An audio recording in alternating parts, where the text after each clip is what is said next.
चलिए ध्यान देंगे, आज हम लोग गो थ्रू करेंगे वर्ब फॉर्म्स। क्या गो थ्रू करेंगे? Verb forms. ठीक है, वर्ब फॉर्म्स यानी कहा जाता है माता पिता के बिना संतान की उत्पत्ति नहीं हो सकती, तो ठीक उसी प्रकार वर्ब के बिना टेंस की उत्पत्ति नहीं हो सकती है। ठीक है, यानी आप अपनी अंग्रेजी को अच्छा करना चाहते हैं तो पहले आपको वर्ब फॉर्म्स याद करना होगा। जब तक वर्ब फॉर्म्स आपको याद नहीं होगा, आप अपनी अंग्रेजी अच्छा नहीं कर सकते हैं। ठीक है, चलिए इस पर हम डेली 5 वोकैब्स को गो थ्रू करेंगे, डेली प्रत्येक दिन, डे 1 से। किससे? डे 1 से। तो आपको याद रखना है इसका हिंदी V2 क्या होगा इसका, और V3। ऐसे वर्ब 5 होते हैं। कितने होते हैं? 5। तो 5 में तो आपको एस और ES जोड़ लेंगे, V4 में तो ING लगा देंगे। थोड़ा आपको याद करना होगा इसका हिंदी और V2 और V3। और जब तक वर्ब आपको याद नहीं होगा, आप वॉइस कोई चैप्टर ग्रामर का सॉल्व नहीं कर सकते। B form plus V3 passive तो आपसे बनेगा ही नहीं। समझ आ गया? इससे महत्वपूर्ण बातें थे। चलिए इसको अब हम लोग पढ़ते हैं। देखिए, बिहोल्ड मतलब होता है देखना। क्या होता है? देखना। बिहोल्ड मतलब देखना।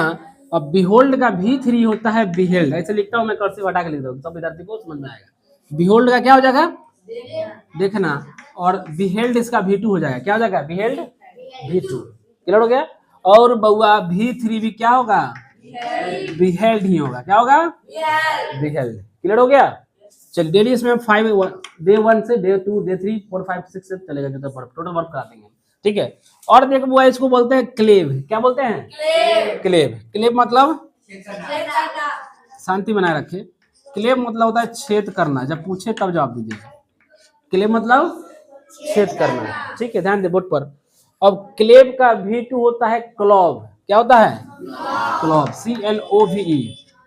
क्लॉव भी होता है और क्लेफ्ट भी होता है। क्या होता है? क्लेफ्ट। CLEFT। क्लियर हो गया? और V3 होता है क्लोवेन। क्या होता है? CLOVEN। क्लोवेन। क्या हो गया? क्लोवेन। क्लियर हो गया? अब देखिए थर्ड नंबर में है क्लिंग। क्या है? क्लिंग। क्लिंग मतलब होता है चिपकना। क्या होता है? चिपकना। और क्लिंग का V2 क्या हो जाता है? क्लंग। CLUNG। क्लंग। और V3 भी क्या होता है? क्लंग। CLUNG। क्लंग। क्लियर हो गया? चलिए नेक्स्ट है उसके बाद डिग। ये बउआ, डिग मतलब होता है खोदना। क्या करना? खोदना। गड्ढा खोदते हैं कि नहीं खोदते हैं? तो डिग मतलब खोदना। क्लियर है? डिग का V2 हो जाएगा डग। क्या हो जाएगा? डग। V3 भी क्या हो जाएगा? डग। क्लियर हो गया? ध्यान दे। अब है बउआ चाइल्ड। इसी है, टी में समझिएगा। चाइल्ड मतलब डांटना।